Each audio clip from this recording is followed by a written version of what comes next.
I'm not going to be talking much. We're just getting started. They're running a little bit late, it looks like, but we have a packed house. Welcome to the Lincoln County, Oregon Democrats live feed. I have disabled comments simply because I do not have the ability to answer and keep track of it, and I don't want to interrupt anybody else's audio that they need to be able to capture this properly.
Is this on?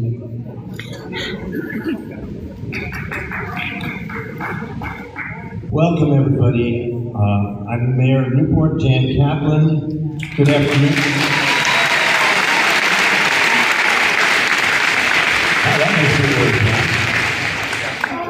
Good afternoon, buenas tardes. I'd like to welcome you to Newport High School and thank you all for coming out today for Senator Wyden's annual Lincoln County Town Hall. Before we start the Town Hall, would you please stand, if you are able, and would join me in the Pledge of Allegiance.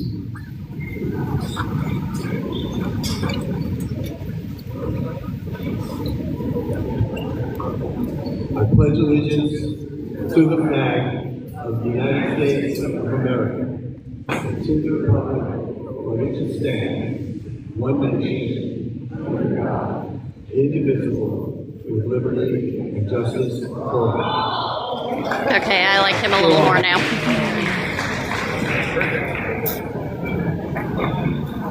Before we begin, I'd like to recognize the elected officials who are here. I see the guy who's always here, Representative Dave Gomberg. Yeah.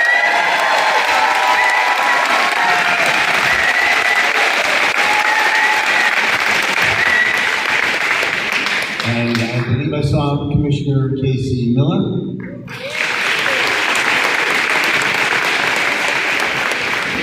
And my eyes aren't that great. Are there any other mayors here? I'm the only one? Okay. I know they would all be here. I would like to recognize there are some city councilors. If you would, if city councilors who are here, would you please rise? Stand so people can follow.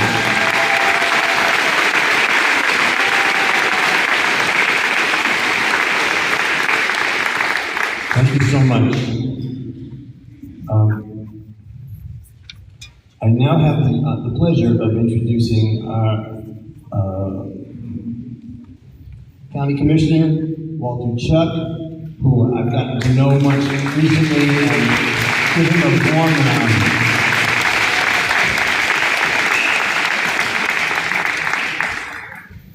Thank you, Mayor.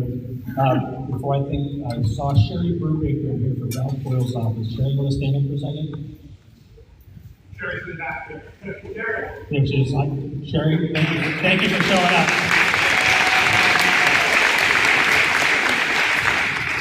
So I'd just like to go over the ground rules for today's town hall. We have been advised that for your safety and the safety of all participants, everyone will need to remain seated in a chair or on a bleacher during the town hall unless getting up to use the bathroom or if your number is called to ask a question. If you refuse to stay in your seat, you're violating the rules of this town hall that have been established to keep everyone safe, and you'll be asked to leave. The restrooms are located outside the gym. The entrance doors where you came in are also your exit doors to use when leaving the town hall. The process for asking a question today is as follows. If you want to ask the senator a question today, you need to have a ticket. They were offered as you were coming in. If you want to ask a question and don't have a ticket, raise your hand and staff will get you one. I'll wait for a moment while you get a ticket. Anybody else need a ticket? Sorry guys, I Okay. don't have a selfie stick, so it wasn't allowed in. In the interest So of time, I we ask apologize that for any people video questions quality. brief. We want to be sure that we can get to as many folks as we can today. Staff have also provided comment cards at the entrance. That is an additional way to offer your questions or comments. I will call out a few tickets at a time, usually 3 at a time is easiest. I will read the last 3 digits of the ticket number. I will repeat. I will read the last 3 tickets, 3 digits on your ticket. If your ticket number is called, please raise your hand or stand up. Please wait for staff with a microphone to get to you. The staff member will take your ticket and will repeat the last 3 digits on the ticket. Please state your name and then you can ask your question so everyone can hear you. After the senator answers, I will put another few tickets and announce the last 3 digits of those. Reminder, open to all gatherings like this town hall.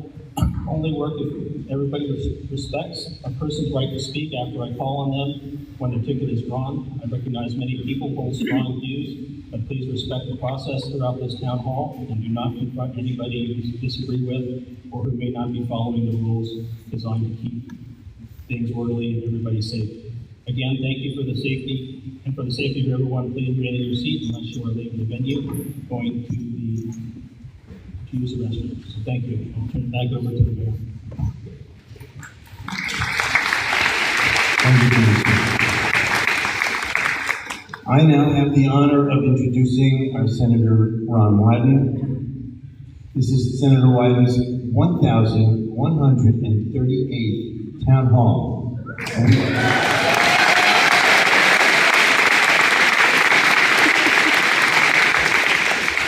And we are so pleased to host him here today. It's part of the commitment he made to Oregonians when he was elected U.S. Senator, namely to hold an annual town hall in every one of Oregon's counties every year. When he's in Oregon representing us, he's the ranking member of the Senate Finance Committee and also a member of the Senate committees on budget, intelligence, energy, and natural resources.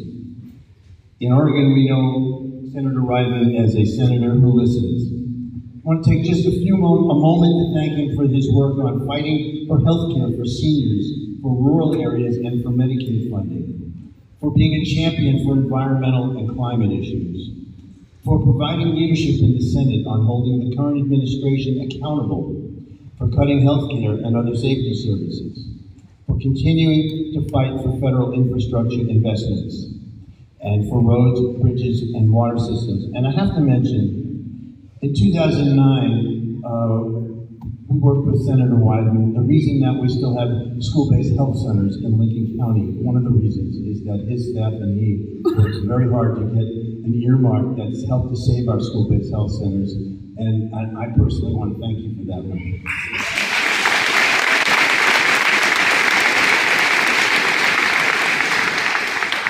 So without further ado, because you didn't really come here to hear me, Senator Ron Wyden.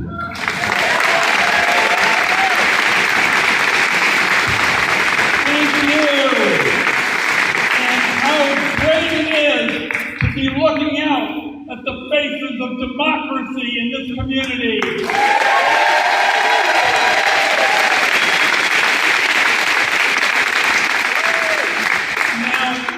Usually I start with a short bit of information, like a couple of issues we're going to talk about today. How many of you want the Coast Guard helicopter back?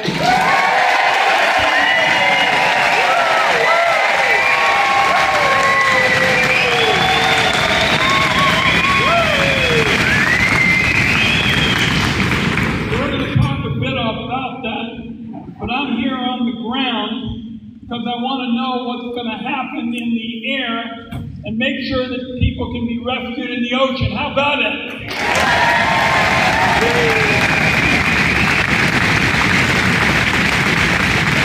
And one of the most important reasons I'm here is because of the fishermen's wives. Let's give them a round of applause.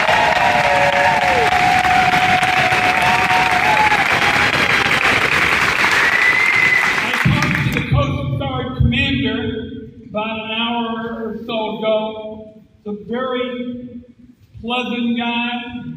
He was sincere, but his answers to the questions we've been asking were unacceptable, and we're going to stay out until we get answers.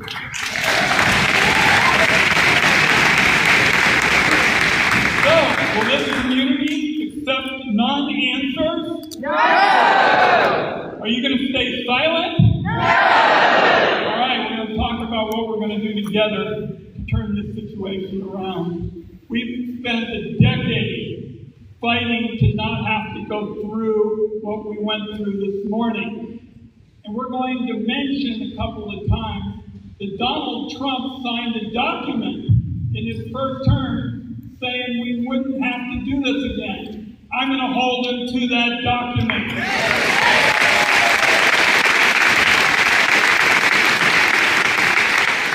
And the reason this is so important is for fishing in this community. Minutes matter. The weather is so cold, we can't take risks. So I want you to know we're going to go right to questions. There's no subject off limits. And we're going to stay at this question, get the helicopter back, and making sure that the community is safe from the abuses of ICE.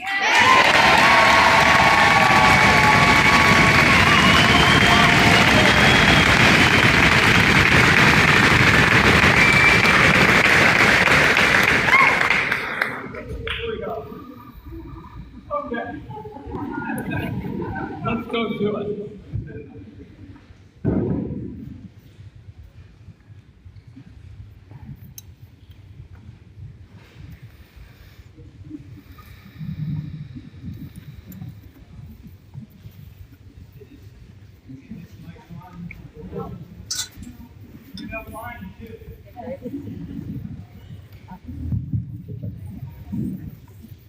Okay, number 254, number 243, and number 207. If you're one of those, please raise your hand. Someone will get to you with the microphone.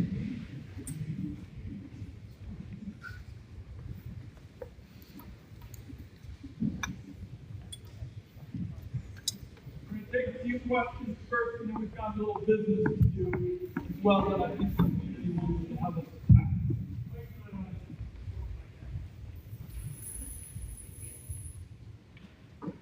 We have the final number 243 here on the ticket.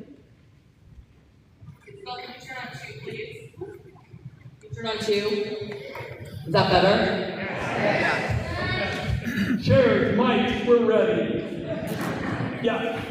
Hi, my name is Randy Collins here in Depot Bay, a neighbor here. And one of the things, it's a little bit of a question and a little bit of your maybe insight on.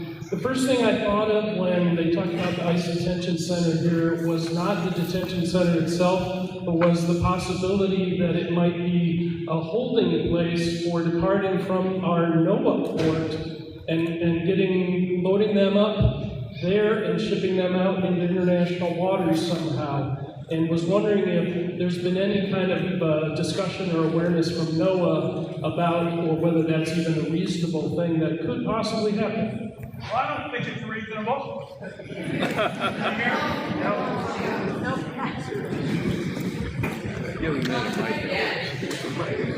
How's that? Yeah. I don't think it's reasonable. And let's put it this way. It's very clear we're going to have to watchdog every step of the way what goes on with respect to NOAA. Because I could see a backdoor kind of strategy where they were pretending to run some kind of government program or new one, but use it as something that would support ICE. And I want you to know on my watch, we're not going to let it happen.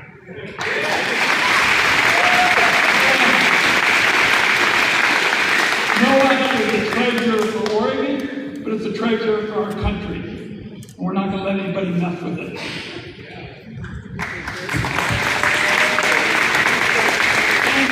Why don't we, while we're getting ready for the next question, do our little bit of business, because it's very important. And I want to recognize a very special young woman who has joined us today. And I saw her incredible remarks. Wow, were they powerful online. and she spoke up at a recent Newport City Council, real Adama, and I so appreciate her speaking out on behalf of her dad. What a courageous speech you made. You made us all feel that our future is going to be safe and prosperous with young people like yourself. Tell us a little bit about why you wanted to speak out, and thank you for doing something.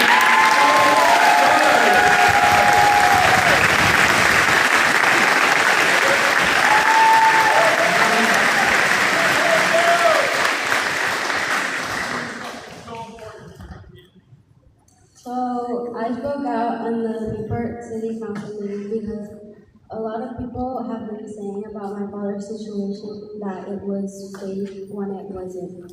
I first want to say thank you to the lady who recorded the situation while my mom was getting harassed by ICE agents.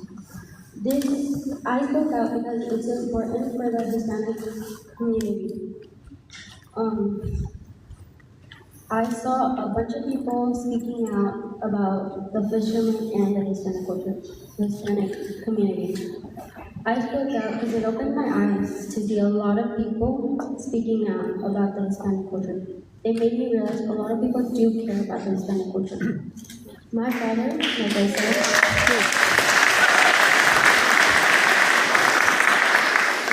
got taken away by ICE, and he got scared. I want a lot of people to know, if you get stopped by ICE, don't be afraid. Speak out to them. Stand up for yourself. My father did not stand up for himself. He got scared because I think that moment he was realizing that it might be the last time. That morning, September 17th, I never got to say goodbye to my father, even for school. I woke up and I got ready for school as normal. I didn't want to wake him up because every single time he takes us to school. And he was sleeping. I didn't want to wake him up. So me and my siblings got on the bus. I had this weird gut feeling that I've never had. And I remember I got to school, went with my friend Raleigh, and I forgot about it.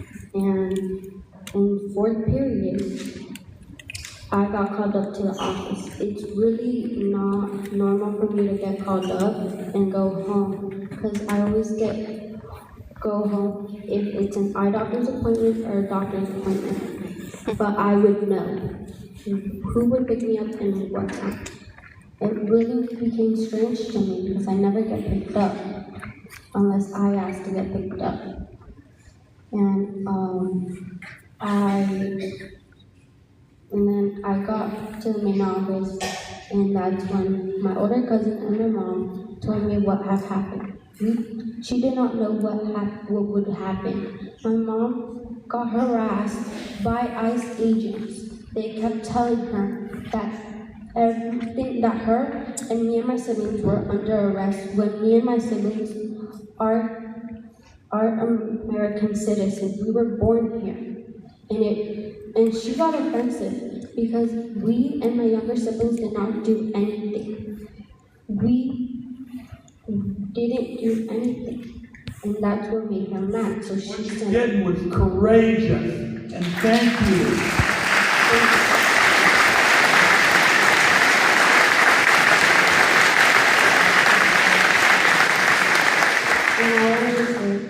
Everyone here wants the helicopter back. No one wants it gone. No, I don't think anyone in here wants an ICE facility. If the ICE facility was here, it would drag away tourists. No one would want to come because of how bad it is. Thank you. Thank you.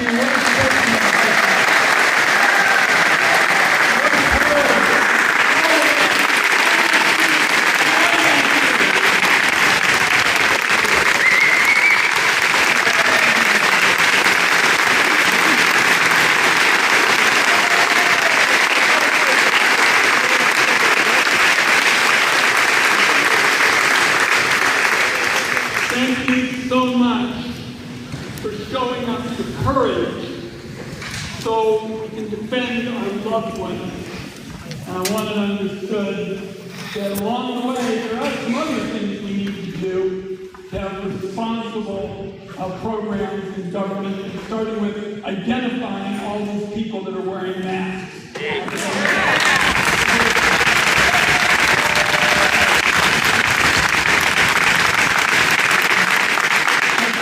Legislation to do that, and I think it's in line with your courage. So thank you for speaking out.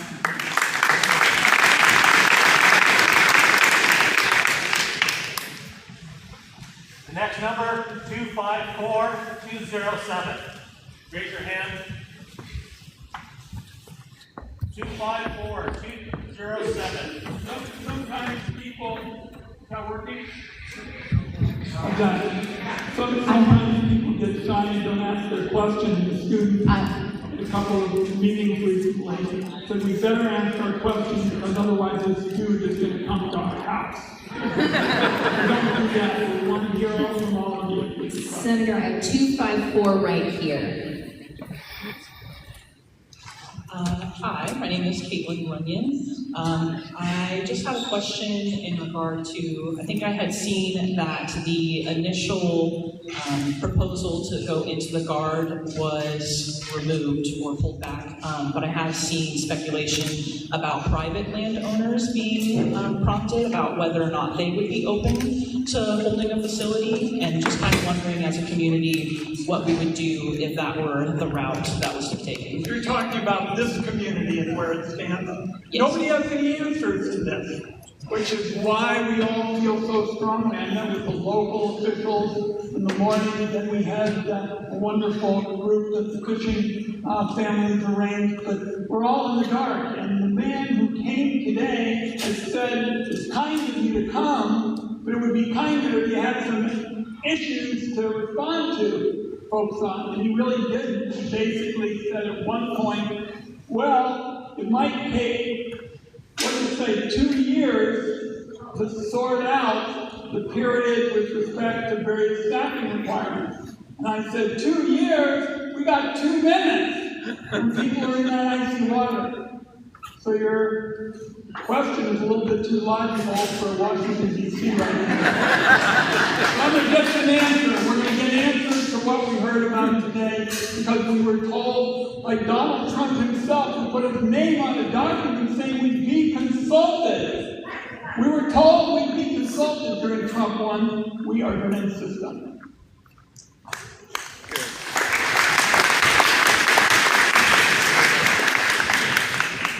What number was it? 254. Last three numbers, 207. 207.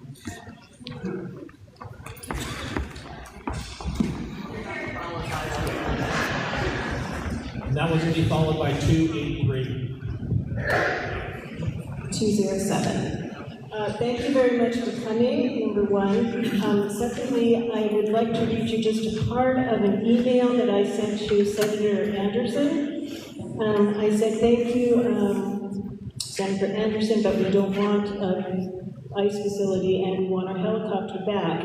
He told me that he is led to believe the ICE detention facility has been debunked, and we are attempting to get clarity about the helicopter being transferred, but even that has not had confirmation. And as we realize, I'm just a state senator, so there wasn't much of a satisfactory answer. My question is, what, if anything, can we do to get Republican politicians and our Republican neighbors and friends to wake up and to apply pressure to the Trump administration and retain our democracy? First of all, it's a great question, and it was answered essentially the last time we had to deal with it. There was a bipartisan effort, which is what in effect was codified by this appropriations matter that Donald Trump signed off on. It was Democrats and Republicans. So when Republicans say, oh, it's a big deal, it's not a big deal, that's not true. They signed off on a document to make sure that everybody, blue and red and Democrats and Republicans, would be consulted. What I'm talking about is insisting on it. Who is the person who you wrote? State Senator. At the state. Oregon State Center, yes. This is going to be a federal issue because it's Coast Guard, and at the federal level, it has been bipartisan for a full decade. I think it would be fair to say it's been bipartisan for a full decade in terms of the support and eventually the signature of Donald Trump. It really started with Obama, and then Trump came in. I have 283 here. What can we do to get rid of that con artist creep in Washington, D.C. whose last name is Trump? What can we do here? We decided about 1,300 or so town meetings ago that we wouldn't make these overtly Democrats and Republicans like it was the local county political debate. I will tell you that what you're doing today, there probably are no town hall meetings in America today with the size of this one. So call your friends, say hundreds of people came out to talk about what they wanted, tell them to get it started. That's the fastest way to have political power in America.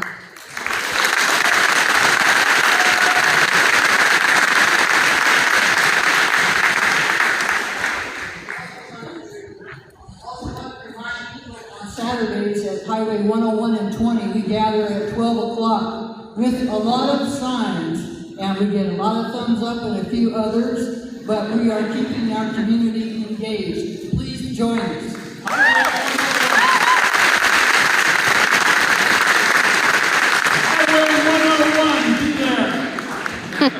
Okay, the next three numbers we have are 255, 282, 288. So if you have 255, please raise your hand.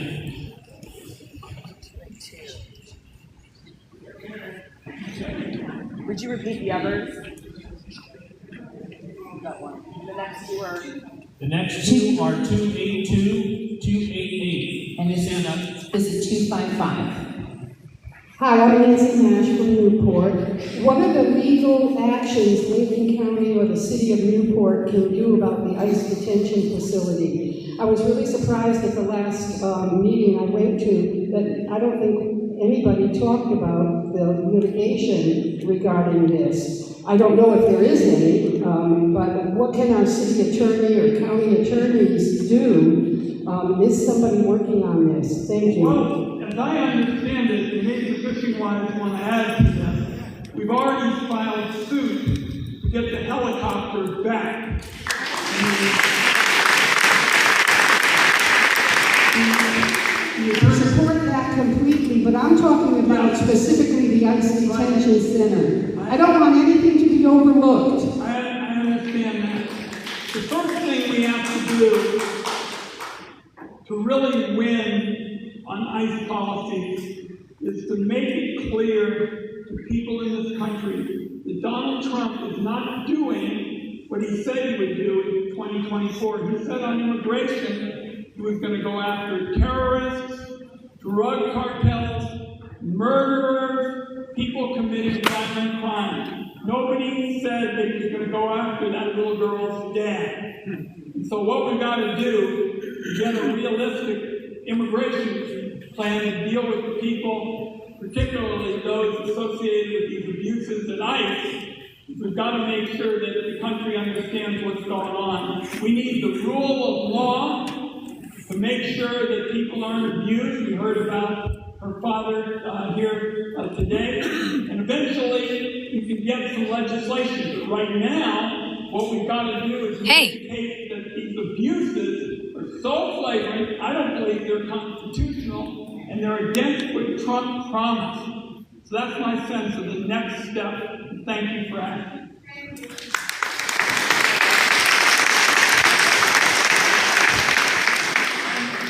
Sorry for the video quality, guys. I wasn't allowed to bring a stick in to hold my phone steady. Just quickly, the city has engaged outside counsel to look at what our options are. We will be pursuing every option that we can. We're adamantly opposed to ICE facilities here unanimously on our city council. And I can't give you specifics, but we've engaged them. We're probably looking to fundraise at some point if this goes someplace. And as things come out, as we're able to talk, we will get the information out to you.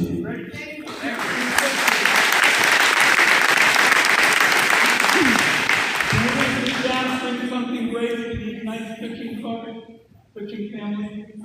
They'll tell you a little about the litigation. So I'm happy to talk a little bit about what's going on as far as the helicopter. I can only talk on that. We went into litigation 11 years ago to keep our helicopter here. It's been in our community for 40 years. It's saved lives that wouldn't have been saved had it not been here. It's really important for us to fight, Wyden. All of our local politicians have been backing us, have been trying on their end to do what they can do, but we're at the point where a lawsuit, we feel like we have a clear case for winning. When we won the last time, there were things that were put in place to keep this from happening again. So they did not follow the law. They are breaking the law, pulling it out. We had no communication prior to this. We have no current communication. So our only resource right now are the courts.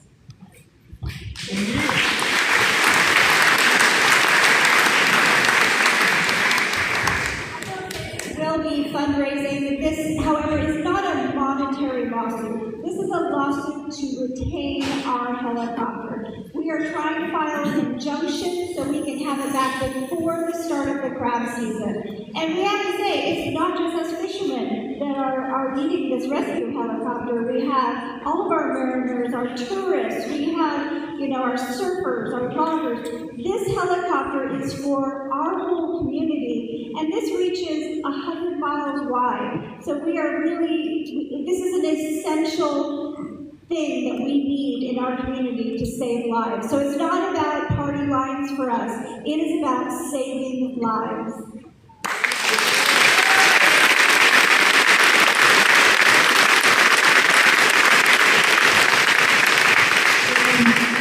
We have been at it in this community since 1987. Some of you may remember Congressman Lester Coyne, who was a congressman from this area. He was our senior member. I was a junior member. I was the sidekick when he retired. I got the job. We've always worked in a bipartisan way in our state to protect fishing, protect this community. And when I was listening to the commander, who, as I say, was a pleasant guy but didn't have any power to do things, I said, we're going to fight this. And this time we are going to win it for this community once and for all.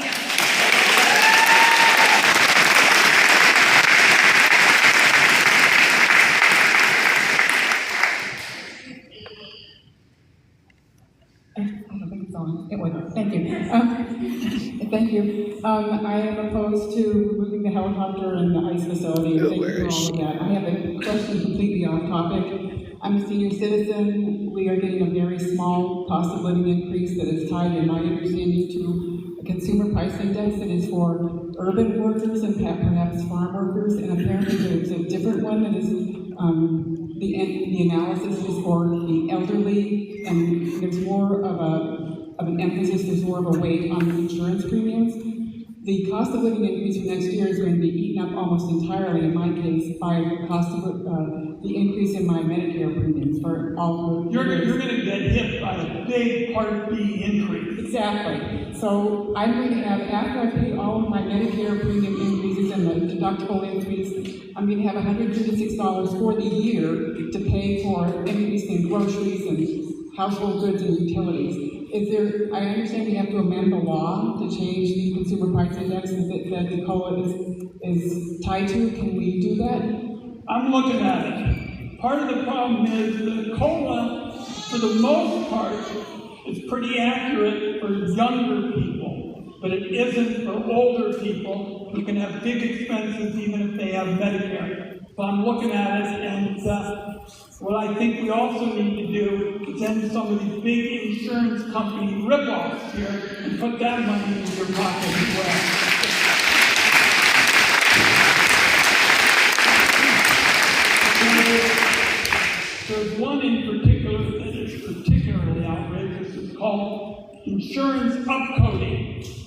essentially what they do is they say you have a little sore on your leg, the insurance companies say they're going to make a big deal out of it and say you're going to die and you ought to be able to bill taxpayers for a huge amount. I'm going to get rid of insurance upcoding. That's one of my priorities. Get it back to you. The money. Number 282. 282. Raise your hand. 282. Okay. The next three numbers. Last three. 214, 224, 246. Please stand up.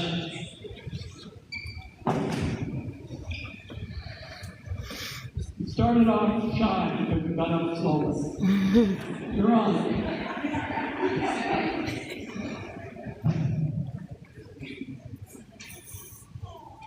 All right, this is 214. Buenas tardes, señor. I have a question for you. Under Bush, there was an amnesty program that would solve a lot of the ills that are going on right now. Is there any appetite or any dialogue towards such an amnesty? Because I don't hear anything about it for undocumented immigrants. Trump is obviously going in the exact opposite direction. Part of what I'm trying to do is get help for folks, for example, who pay into Social Security. These are people who are making our country stronger and helping our nation, getting more relief for them. But I think it would be fair to say the Trump people are trying to take the immigration debate in exactly the opposite direction. Now, the irony is George W. Bush and Ted Kennedy wanted to have comprehensive immigration reform that could include some of that, and I would be very interested in that.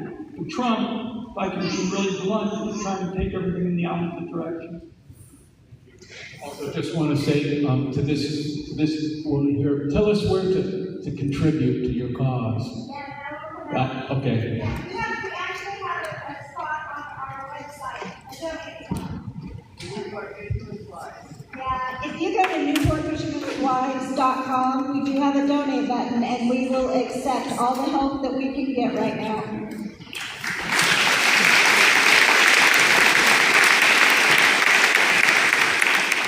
One of the things I'm going to tell the Trump people next week, the week after the holiday, is don't mess with the fishing wives. You'll regret it.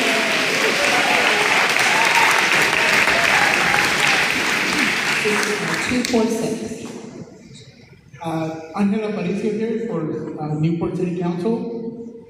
What can we do as a community and as a state to combat these ICE raids that are happening throughout Oregon? As we've seen throughout the United States, they are raiding job sites near schools and churches. Well, first of all, the Trump people have actually said publicly that they're not targeting those places. So if you see evidence of it, which I believe is going on, let me know as quickly as possible, because they have actually made statements that they're not targeting, I don't believe it. Add it to the Resist app. And your other elected officials as well. Good for you. Let's give them a round of applause.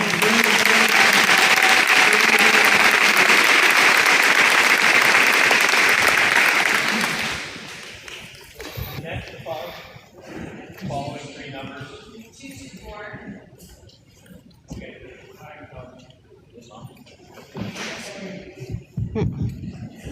Hi, I'm John Forbes.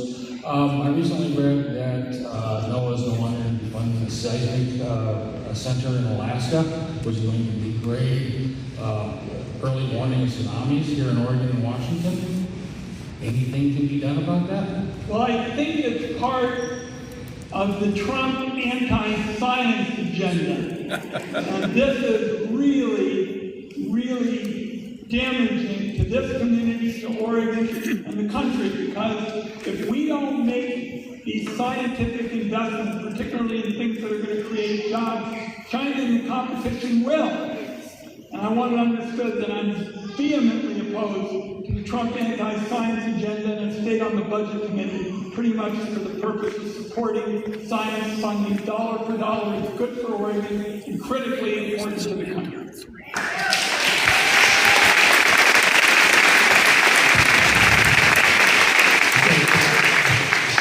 The next three numbers, 338, 253, 211. Please stand up.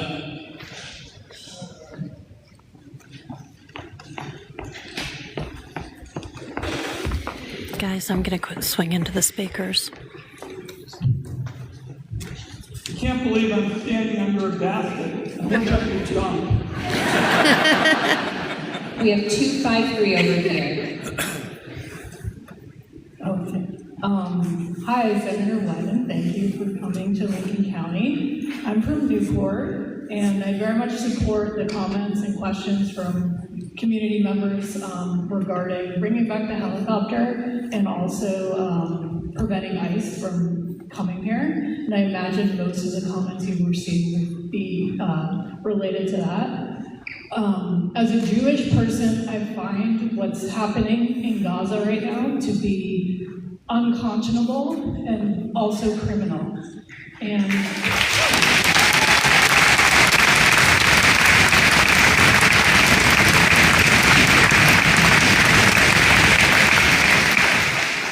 you voted to protect continuing to arm Israel, but you've also expressed desire to protect humanitarian aid in Gaza. And I wanted to ask, where do you stand on these things now, and what are you doing about it? I'm supporting now surging aid to Gaza. It is horrifying what is going on there. It's immoral, and I strongly support it, number one. Number two, I don't believe we're going to get the change we need unless Bibi Netanyahu is replaced.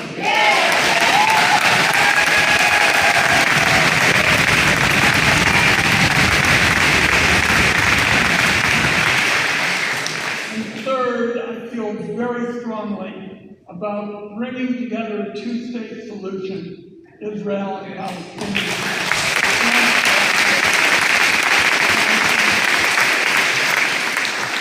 I wrestle with these issues constantly because it is horrifying to watch what is going on in Gaza. It was horrifying to watch what Hamas did. And as a first-generation Jew, I follow carefully their threats to continue. So you're absolutely right. We need fundamental change. We need improvements in humanitarian practices. And Bibi Netanyahu needs to go.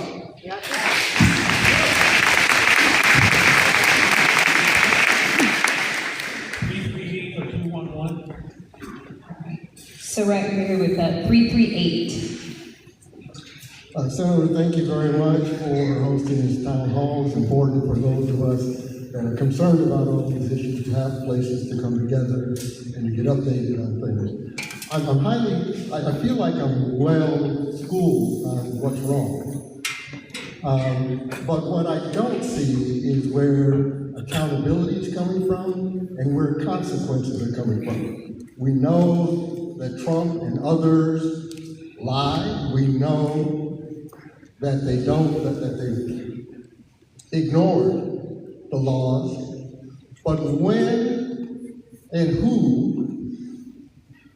will be accountable for all of what's going wrong? I understand about impeachment and all of that, but there needs to be something to take masks off of ICE agents. That's my legislation. If I had my way, it would have become law yesterday. So I'm trying to figure out how do we get there, because I hear a lot, I'm not criticizing you, don't hear this. But I hear a lot about what's wrong. But what I don't see is a pathway to holding people accountable. Great question. That's what I want to hear.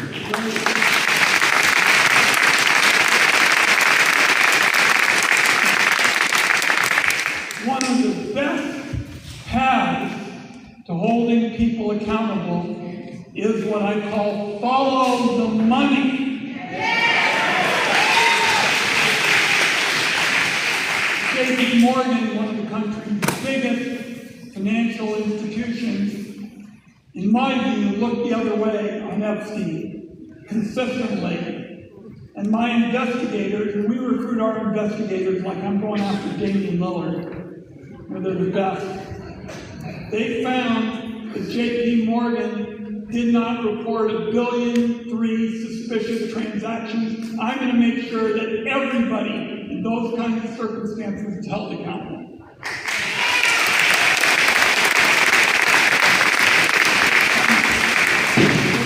It's why the follow the money issue is so important, because the Justice Department is looking at all this Epstein stuff and put me down and rolling my eyes, because I think Pam Bondi is not going to be working too hard for any real accountability. Follow the money, you have copies of the checks, folks. That's why it's going to work.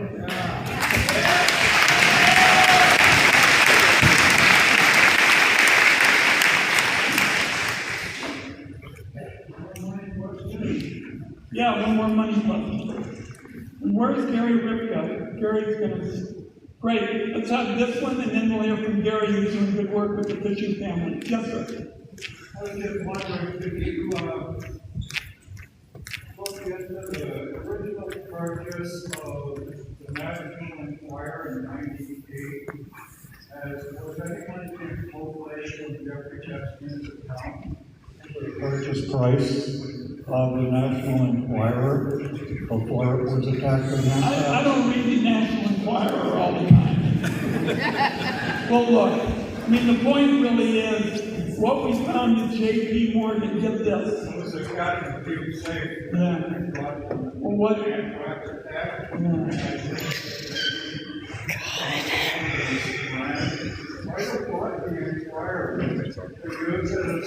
Thank you, Devin. Side hustle for, my girls are the ones I kidnapped, and they'll sell their story to the Enquirer, and they'll marry it. Okay, we'll take a look. What got us on J.P. Morgan was Epstein, on one J.P. Morgan account, made 4,725 wire transfers. 4,007. I don't think so, but I'm not sure. He made himself a very, very wealthy man when he started out as a substitute school teacher. That's why he started there. Gary, you want to go out there? Yeah, my name's Gary Ripke. I'm the president of the Newport Fishermen's Market Association. I want to thank you for coming today. I appreciate that very much.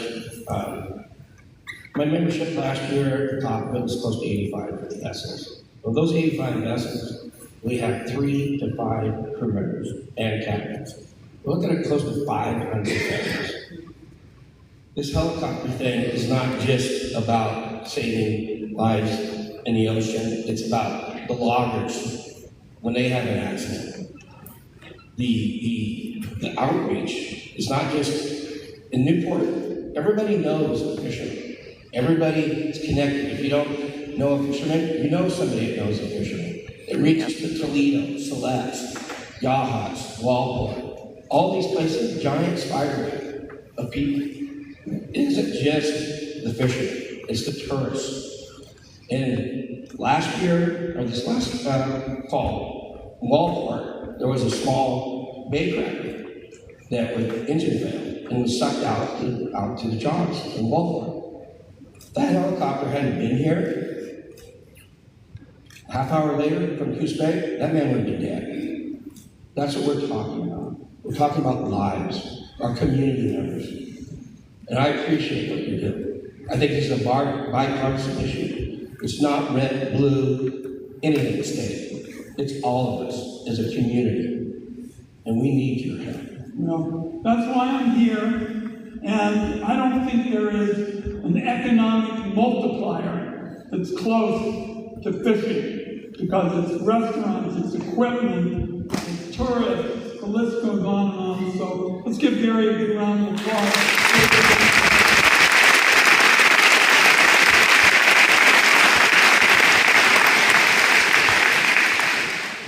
Gary for president. Ticket number This is not a political meeting. Ticket number 211, and then 202-223.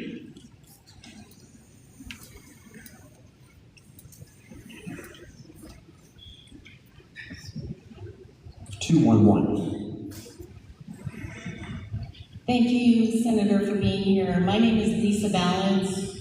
I I am here and speaking as the interim executive director of Hatfield Marine Science Center and the associate vice president for marine research operations.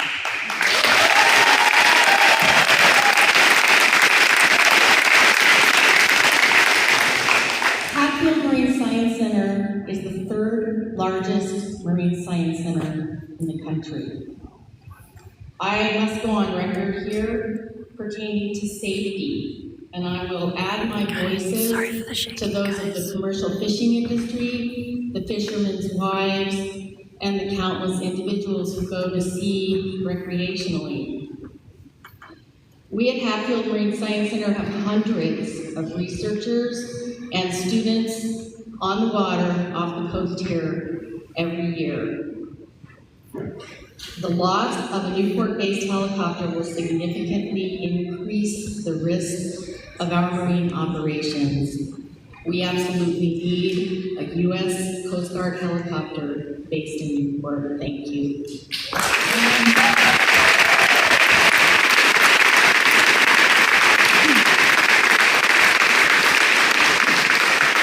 They need a helicopter, and we need them because they're a path to more high-skill, high-wage jobs. I'm looking at all those wonderful young people in the future. What we want them to do is have a chance to be treated fairly, to get ahead, and go to the Hatfield Science Center. That's where you guys ought to be.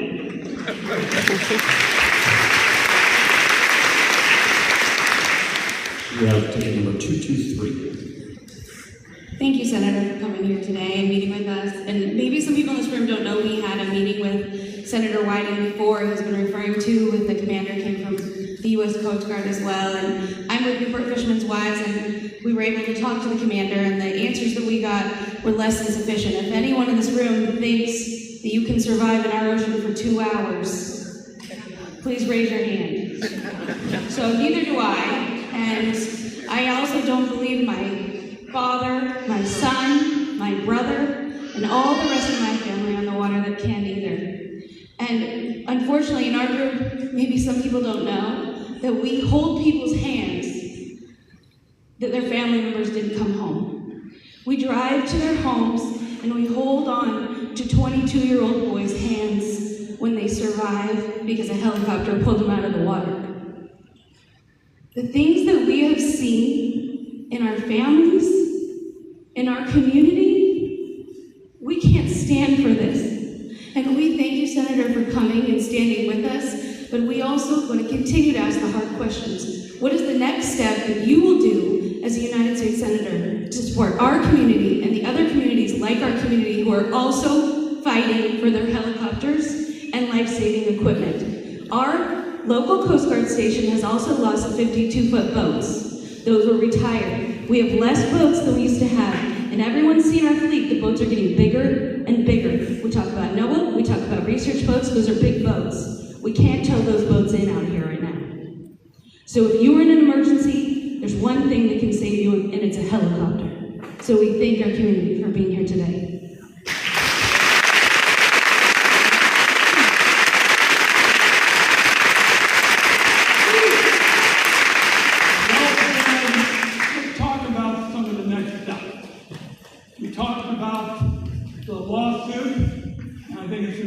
That we all support that, because it's the rule of law. We talked about Donald Trump complying with what he said he would do, which was to consult with all of you. We heard today about staffing, and I thought it was a bunch of word salad, because it was about, well, it might take such and such time, but then it might take 2 years. We said it's going to take 2 minutes to have another tragedy or something, so at least those 3 things are steps we can take, in addition to the delegation and insisting on we get answers to what we want. Those 4. That's good. 202-334.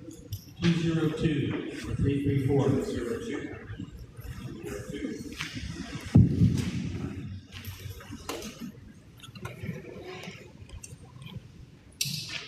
202. I'm Steve Crandall here for Newport. And I do want to thank the U.S. Coast Guard. I don't think that it's not up to them as far as having this helicopter here. They would have it here if it was up to them, if they had to do this order or direction. But I do want to thank them for something that they are doing their job, and that's that this year they intercepted the largest drug of cocaine, the largest quantity in all history.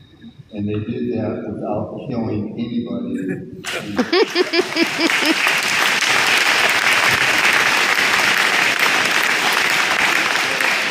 I believe that these orders that they're given, whether it's like drones to kill these people in the boats, are illegal orders. I was in Vietnam in 1970 at Da Nang, and we were told to ignore our checklist. I was a weapon loader on F4s. We were told to ignore our checklist by one of the commanders. I was on a lead crew that trained new guys coming in. So there was no way that we could just ignore these old orders. We called them on it. 2 days later, we had a 4-star general there telling us to go ahead and be safe. But in the meantime, what was happening is we were losing our equipment. It was going bad. We lost 2 planes, 2 pilots, and 2 navigators due to radar equipment that was failing. So the mechanics, the crew chief mechanics came together. They downed the aircraft that was supposed to have been down because it would had equipment that it shouldn't be flying with. So what happened is everybody came together, all the military came together, and that's what it takes. It takes us all to come together to make these things happen. And we did it in Vietnam. And this, like I say, it takes everybody to come together to make it happen. Well, what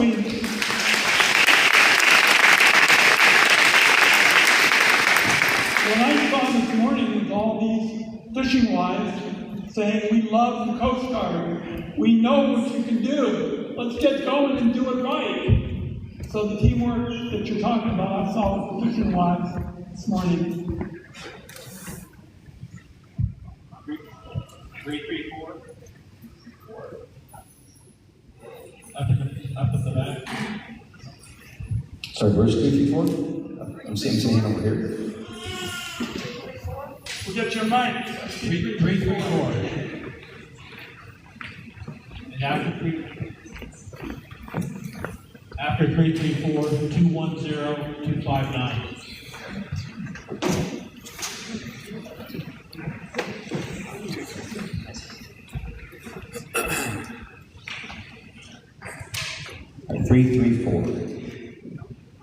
Hi, my name is Donna Hill, and I just have a question. Is there anything that can be done to address the issues with the extreme corruption that's going on with our Supreme Court right now? My name is Donna Hill. I'm asking if there's anything that can be done to address the issues that are being caused by the extreme corruption of our Supreme Court. Nice. Well,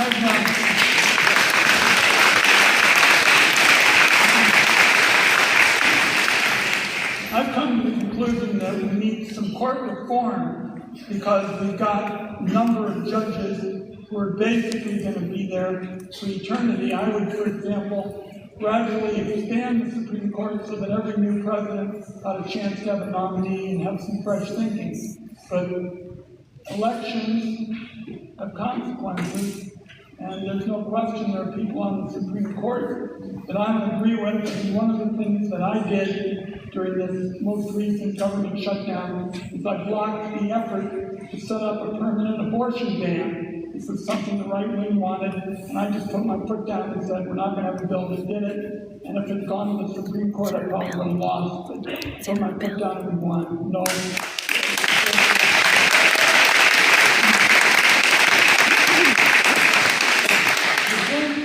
Is making, though, is that there is a real challenge for the future, and I want to open up the system. I'm going to need some gradual approaches like the one I mentioned, give some fresh blood on. Term limits.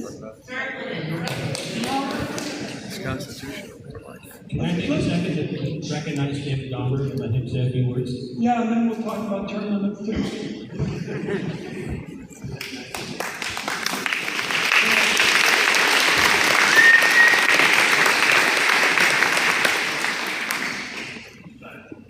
Maybe somebody just wanted to hear a few words.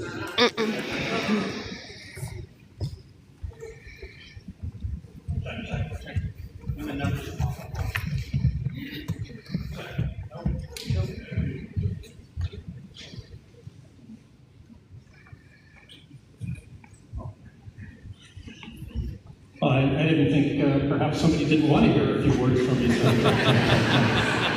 First of all, I want to thank my friend Ron Wyden, who always shows up for Lincoln County and for Newport.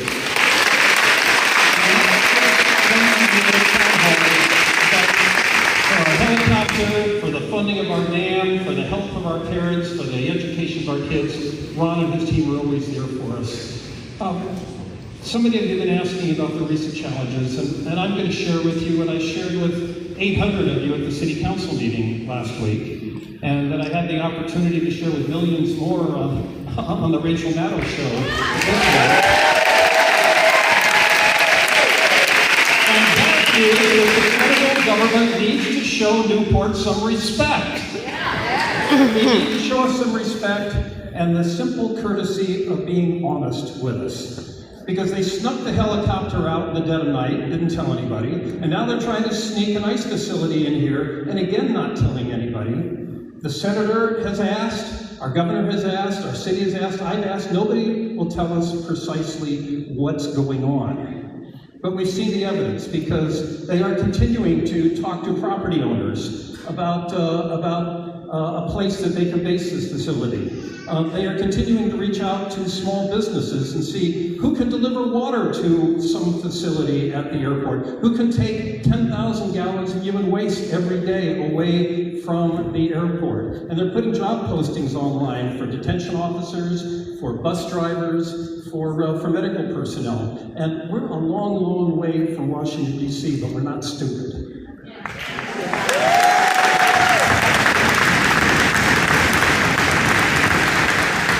Sent me a picture this week that I found very disturbing, and it was taken off the beaches of Lincoln County of a white INS helicopter patrolling our beaches. I am not prepared to exchange the orange Coast Guard helicopters for a white INS helicopter. We deserve an honest answer from the federal government about what they've got planned. And once we know what they've got planned, then we can begin to do something about it.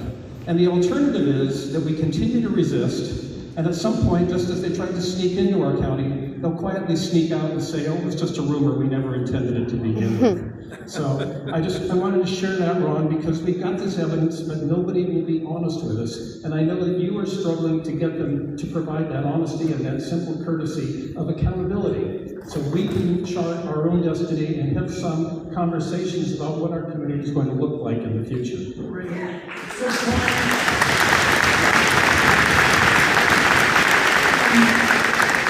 What David said is particularly relevant when you have a president who said he would do what it is we say we want. That's the irony of that. One point with respect to the person asked about term limits, you know, a big part of what we're talking about here today, and we can debate any part of it, is people feel much of the political system is rigged. And one of the best ways we can change that is Citizens United has to go.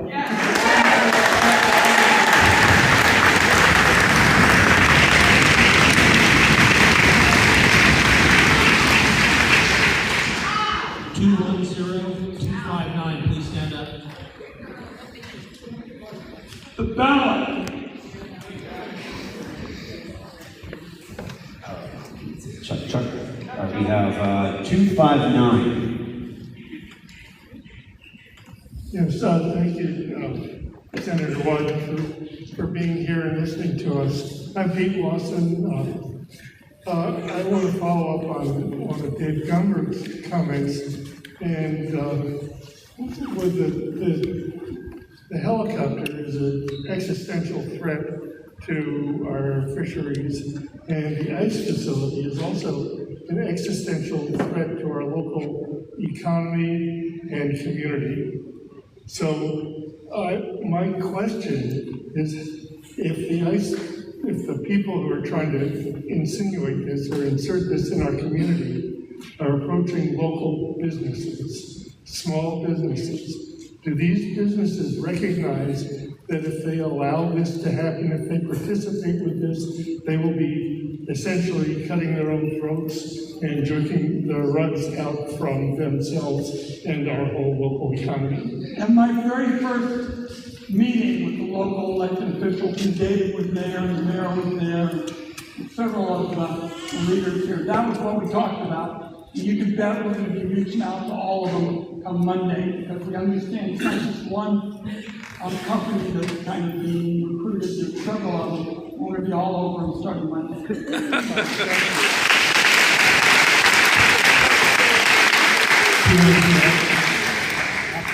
After 210, we have 342, 213, 280. All right, 210. Yeah, thank you, gentlemen and ladies, for being here. I go back to Newport with Jay Koblish and all those crazy folks, and standing on your shoulders, that's for sure. I didn't have a good thing to say about Gomberg. We had our words, but boy, I sure agree with him on what he's been saying. I really complicated it. Wish he does. What my biggest issue is, I think, right now, in addition to all the other things that we've had to say here, is that there's not been enough said about Ukraine. We have a president that seems to be running his foreign policy by the shirt of his seat of his pants, or maybe on toilet paper. I'm not sure which, but he has driven us, everybody, crazy, and is going to probably lose that country to his inability to think forward and actually get an idea of what's going on in that country. That country needs to be saved. If we don't save it, we're going to be doing it again.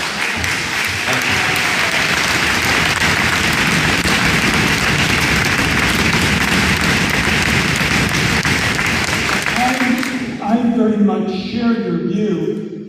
The headlines in the press and on our phones and everything this morning is that Zelensky has to make a tough call here because Trump is pushing him to essentially surrender, to give up everything. And I think it would be an enormous mistake because Putin, I'm on the intelligence committee. My older child calls it the so-called intelligence. Putin will not stop at the Ukraine. If he gets to Ukraine, he'll just keep going and going and going.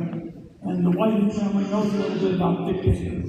We don't want another one with more power. So I'm very opposed to what Trump is pushing Zelensky on as of this morning.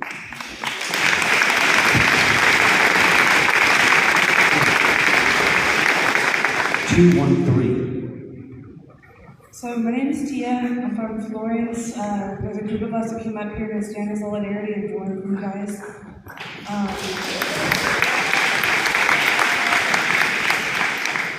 Thank you. I was just curious, how many times can you betray the Constitution before you're considered a traitor?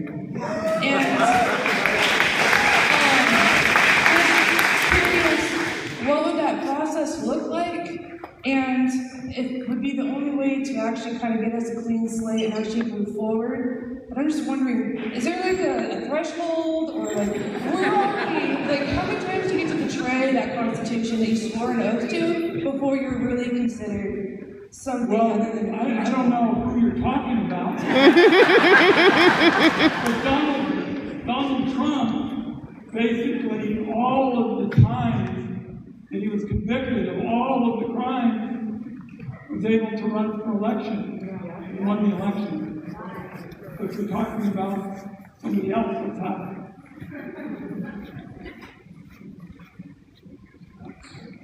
342. 280. 342.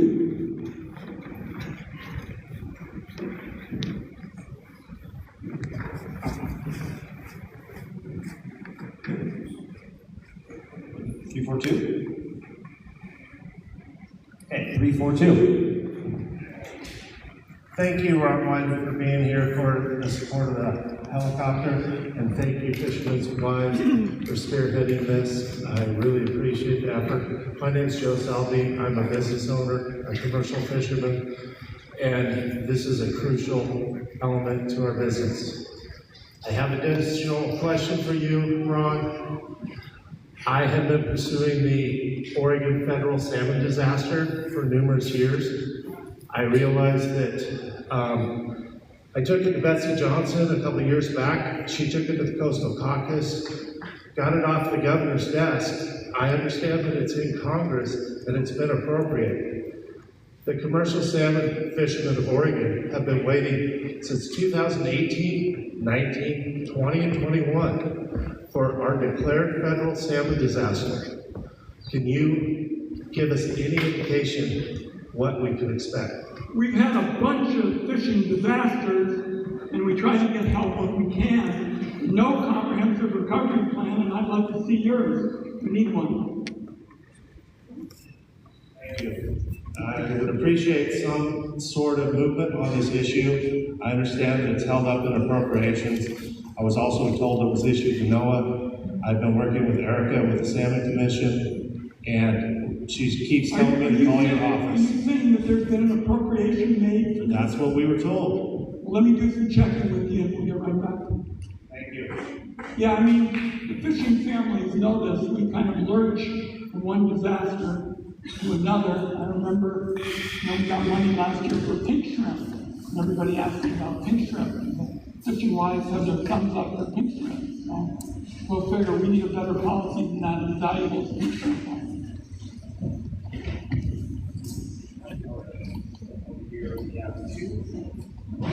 Check, check. We have 280. Thanks for coming, huh?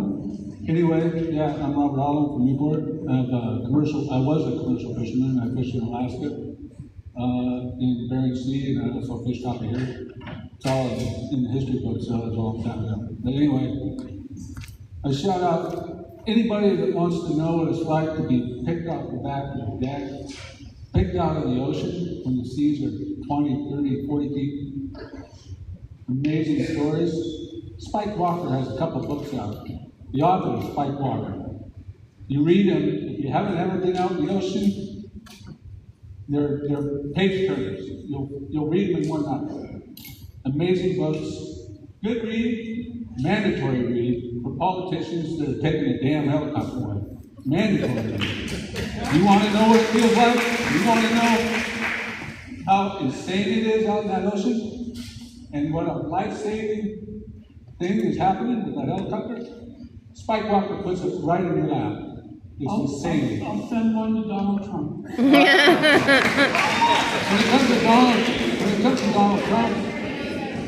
it comes to Donald Trump, I don't think anybody should be laughing or smiling. He's a sick, I can't say. He's a sick son of a whatever. Anyway, my biggest protest sign, I got the biggest protest sign on the highway. When I protest, it's the biggest damn sign there is. And it says, if his lips are moving, he's lying. If somebody lied to you 10,000 times and it came up and said, watch out, there's a car coming, you wouldn't even look. Why are people still looking to see if there's a car coming when Trump talks? He's lying, lie. Everything he says is a damn lie.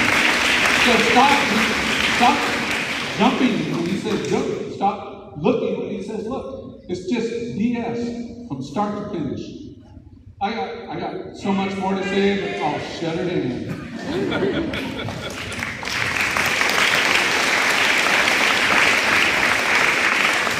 So we've got 228 and 282.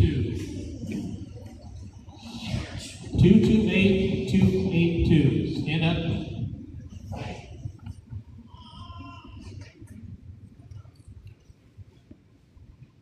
$256.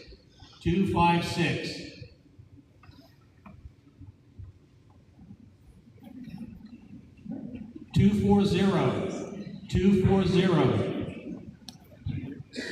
Right here.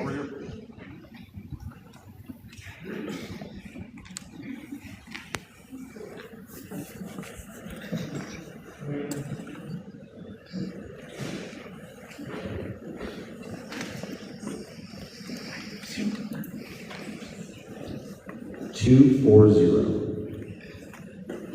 Thank you for coming, Ron Wyden. Hope you got better from your case of COVID. Yeah, I didn't touch you that day. You don't remember what happened? Out of nowhere, better This is going to change the subject of today, but I have a concern about our forests. And I know there's a new forest plan, and it does not sound like it's very good for Oregon. What do you know about the forest plan, and also about the BLM director that's being appointed? Well, what I can tell you is what they've done to the forest, and it's in the big, not at all beautiful bill, is they basically set it up to have big timbers with all the money and all the rural counties in order to get the bill.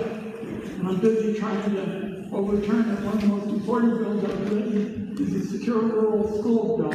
You probably know that we've been able to get $3 billion over the years on that money. That comes from a portion of Senator federal land. That's what we've got to bring back, and not something that's just big. 203. 203.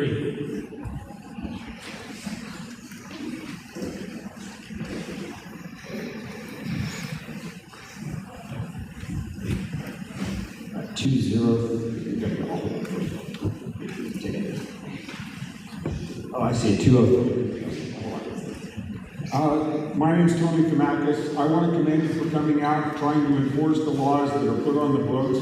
The biggest issue seems to be we write laws, but we don't enforce them. That's not just on the federal level. To those of you here, it's on the state level, and it's on even local city level. We have lots of laws. You need to find a way to make sure they're enforced fairly to everyone in the community, and not just cherry pick to make points. That's way too logical.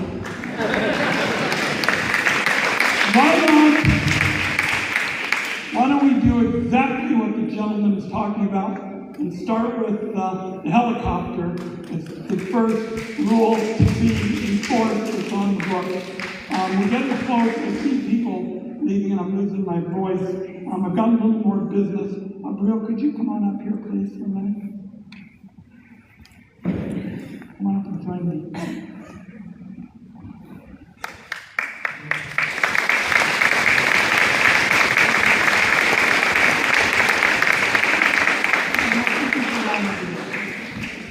That's what I brought.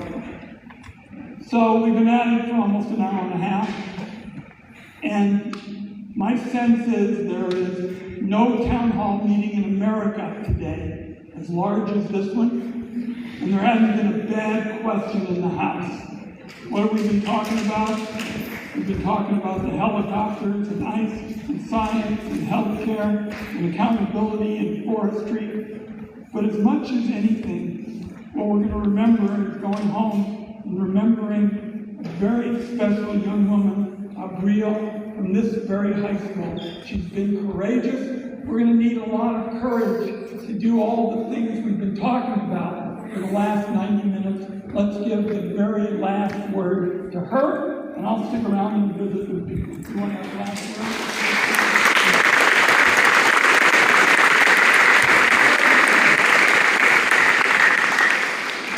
Thank you so much to Lucy, who was up with me while I was talking at the City Council meeting. I want to say thank you to all of you guys who came here and support the fishermen and the Hispanic culture.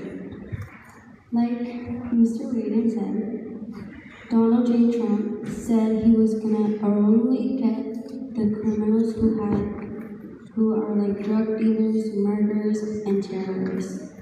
My father was not a drug dealer or any of those things. He was an innocent person who obeyed the laws. like everyone in Salem, Oregon, Portland, Oregon, Hillsburg, Oregon. They are just innocent people who didn't do anything. Thank you.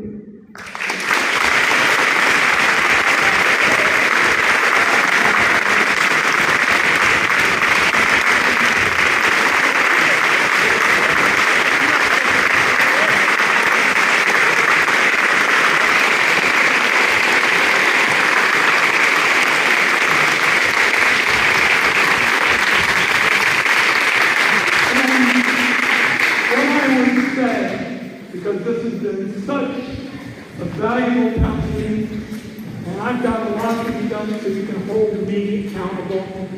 For the last 90 minutes or so, this has been the Oregon way, and I particularly enjoy seeing all of you, particularly the seniors, speaking out for this young woman. She's going to be our future. If you continue,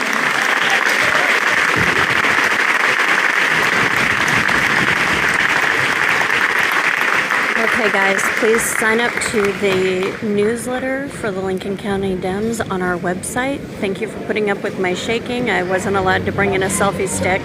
We're wrapping things up, but I expect to be able to get some one-on-one time with Senator Wyden. Hopefully I'll be able to get some video and share that later. Thanks for attending guys, we appreciate you.